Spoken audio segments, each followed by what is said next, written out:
Hi everyone, welcome back to the second Transport Fever 2 video in my entire channel.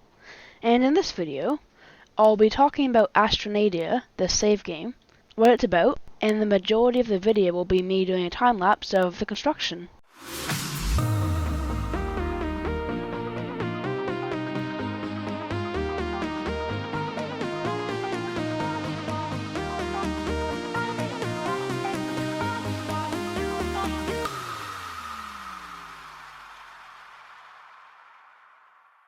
Now of course this is far from being done, and if you've played Transport Fever 2 before, you'll know that I am actually working on making the map itself, not really playing on it. And yeah, there's a lot I have to do. I have to set up a way for me to earn money when I start actually playing. I've done some study of industries, but I'm mainly doing a lot of terrain and landscape.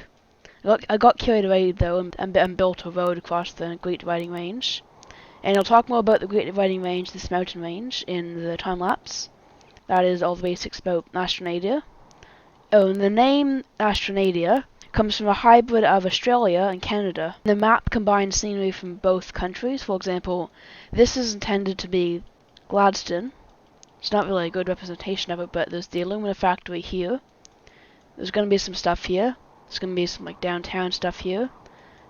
There's going to be a lot of Gladstone things here. I put some roads in, and there's obviously not a suspension bridge here and over here, but it's there.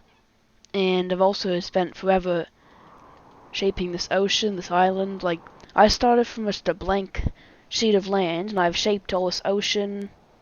And if you open the contour lines, you can see that it doesn't just drop off. There's actually a smooth way into the ocean. And since on my new computer, I can have everything turned on to max. There's grass now, instead of just texture, which means there's grass showing up going into the river. I didn't like that, so I had this texture, I think it's called scree or something, and I put it along all the shores. Why is there this dirt thing? We'll just fix that. And yeah, it'll probably take a few episodes of time-lapse building before I can really call this almost ready to start playing, and of course I'll make some Let's Plays on me playing this map. But there's not really much to play on yet. It's all scenery, and I'm taking my time. This is the first real map in Transport Fever 2. Like, I've played this game for a few years now. Well, since it came out, not for a few years. And this is the first map where I'm really just taking my time building something. And since I got my new computer, I can really start playing on Transport Fever 2 now. I can run my save games. Everything is detailed in here. There's trees. I can come in the trees without going below 60 FPS, all while recording this video. So I think that is it. Alright, well let's start the real video and go into the time-lapse. Now first, I'd like to point out that I have not recorded a lot of the beginning, but I start this video by doing a little bit of landscaping on the existing mountain and terrain.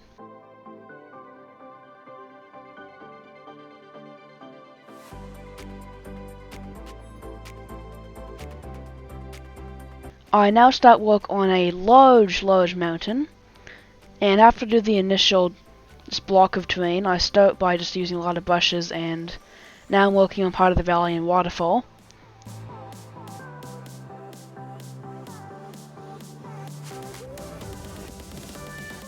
Now I start making a river, and when I reach the end of the water level, I just use the paint tool to make it look as if there's water there. I add a small waterfall and do a bit of painting to make it look right.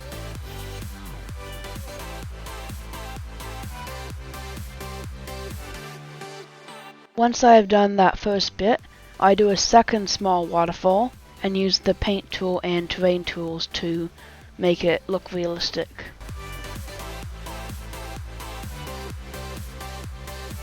I experiment with a few bridge positions. One, the small bridge here, which I'm later going to slightly redesign, and the other one's going to be a large suspension bridge, which I add later in the time-lapse. I shape the terrain to suit the bridge, and add a small bit of road, which I'll expand on later.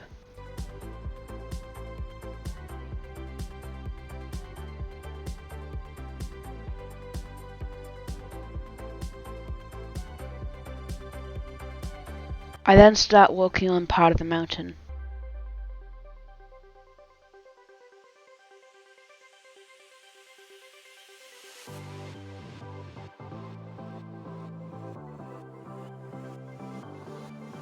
One of my favorite ways to easily smooth out large mountains is to have like different levels or steps on the way up and then smooth them out with the tool. I was planning on putting a waterfall in this valley, however I chose not to.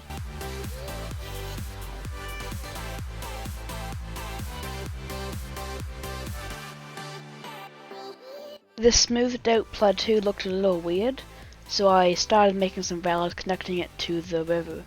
I then made a small end of a river, then I put a small waterfall going down into that end of a river later. With the general layout of the mountain complete, I grabbed the details brush I was using earlier and I start adding many details to this mountain.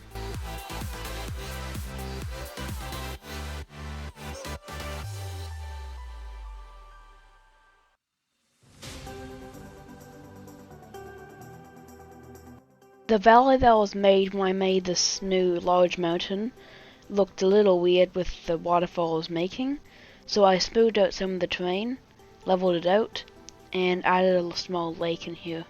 After this, I add even more details to that one mountain. I have plans for a series of large lakes in here, and so I start creating some valleys and areas where a waterfall will go. I removed a lot of the trees from this small area, so I can make more terrain here. This is going to have two valleys where a waterfall used to flow. However, I'm not going to have the waterfall going here because maybe it dried up or maybe it has a different source.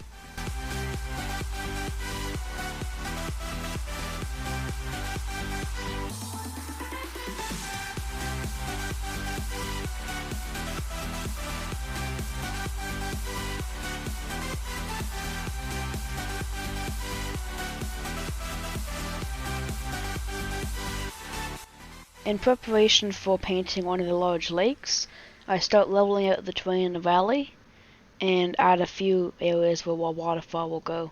I level out a large area for another lake, where the long lake will flow into this large lake.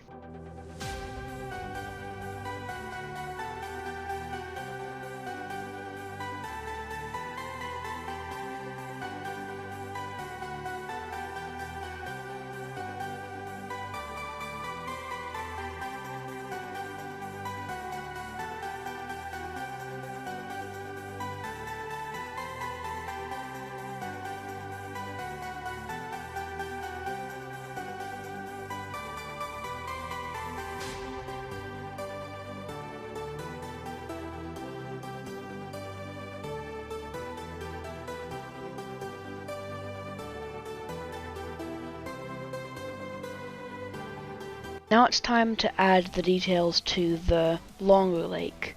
I finalize the terrain here, and then start painting on the textures, starting with the riverbed, and then adding the water. I add a bit of rock here and there to make it blend with the grass.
One of the terrain edits I made some weird problems with this bridge, so I destroyed it, fixed up the terrain, and then added a new bridge. This one was the cement style instead of the iron style, so it looks a little different and has a different number of support pillars. I had to redo some of the lower bends in the roads. I like to think of this as a secondary bridge, and now I add the primary bridge, which is of a higher quality and is a more direct way across this river. I then decide I've had enough of landscaping for a while, and spend a while working on the roadway connecting the entire mountain, going from one side to the other.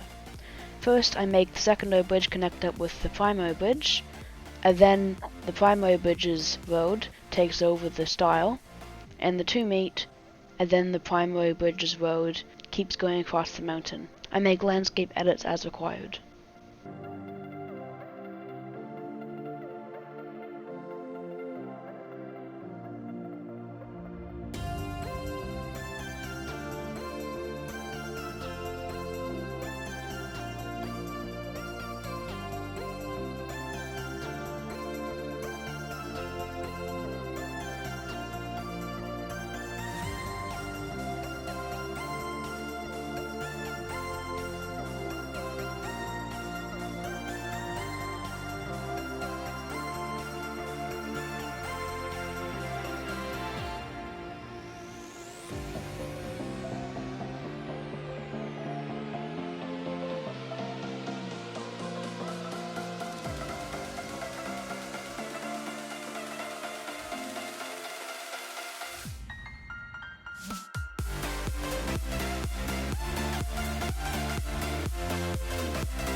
After building a lot of the mountain road, I decide I want to work on an even newer version of a road across the mountain, and I toy around with the idea of a bridge that is high.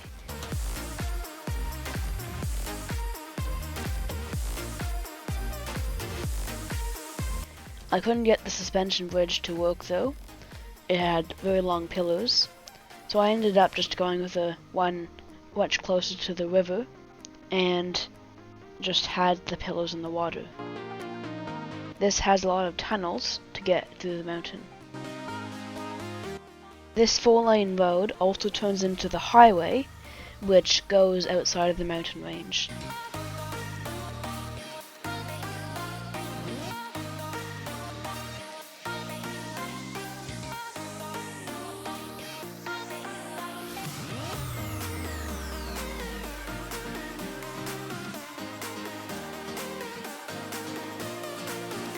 I then add a waterfall to that valley by the small river.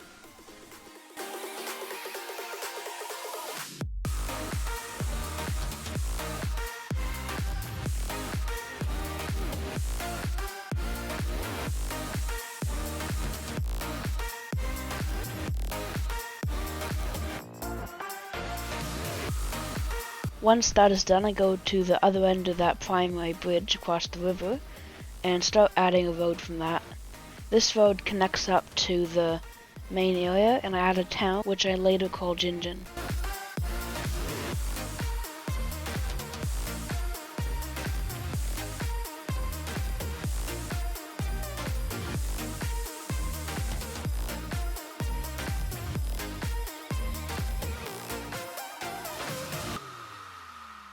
One of the industries in Gladstone is the alumina factory, and I removed the primitive version of that in favor of a more realistic one by the water, where it actually is. I make an intersection by the primary bridge, which I later swap out for a T intersection, and add the road from the secondary bridge. I then make some small edits to Jinjin, so it looks a little nicer.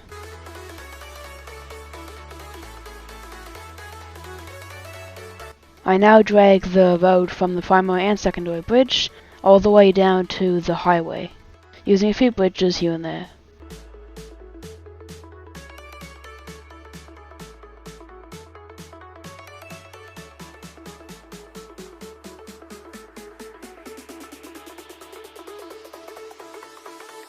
This particular section of the Great Dividing Range is finished in terms of landscaping, so I grabbed the tree brush and added all the trees.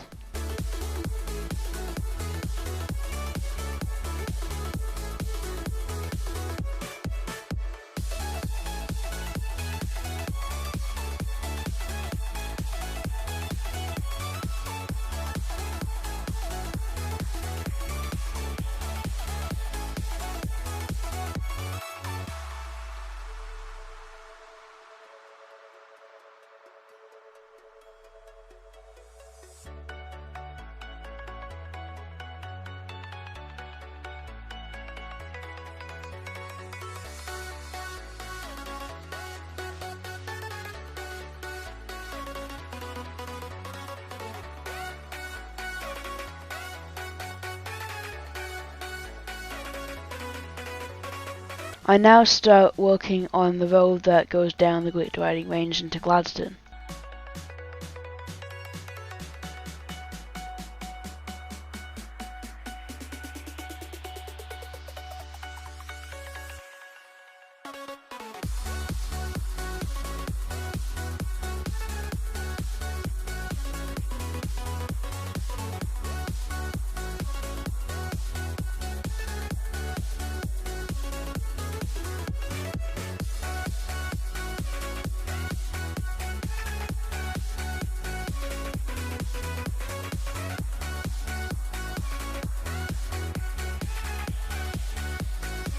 And now I place more trees after doing that intersection.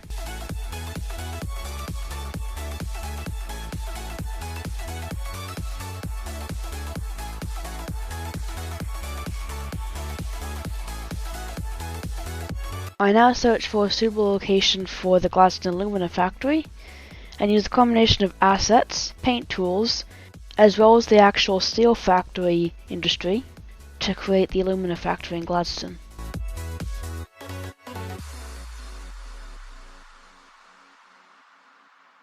When that's done, I start with the mountain road and start making more of the Gladstone road system.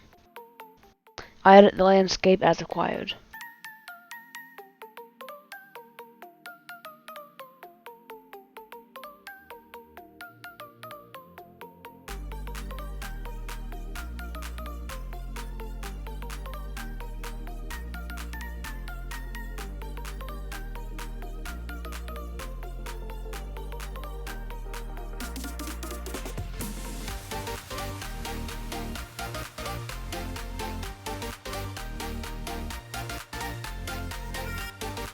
This side of the river in the Great Dividing Range looks a little bare. There's not much work that I've done on it. And I start by adding another mountain that comes off the main range and add some details to it.